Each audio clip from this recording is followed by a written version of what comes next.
I'm an architect who loves what I do. My name is Berkus, and I'm sitting in the studio in Santa Barbara after enjoying a walk to the office this morning, looking at nature. I stopped in our garden and found this wonderful succulent.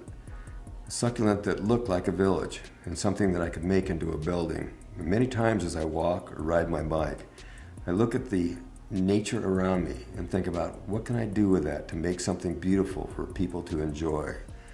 I wrote a book once called Walking with the Eye, Architects, Artists, Parallels and Connections, the ability to really make things from what we see.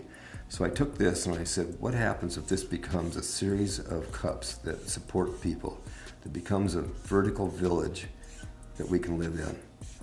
What kind of building would that really be? And I looked at the stem and said, if this became places where people could start building, or people could live on each one of these levels, it becomes the same thing that I'm looking at in the plant.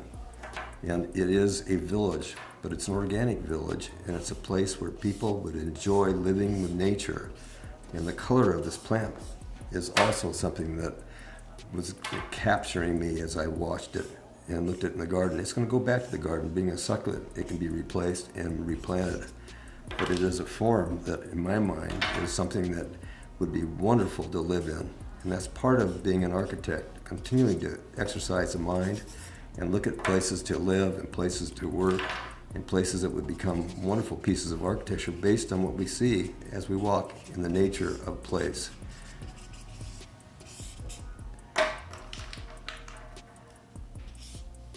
The hand continues to move the idea to paper, continues to make something that is wonderful, because in a computer, you can't overlay. You can't look at what you did in the past and see how it developed to something that might be better, or you might even throw the underlay away.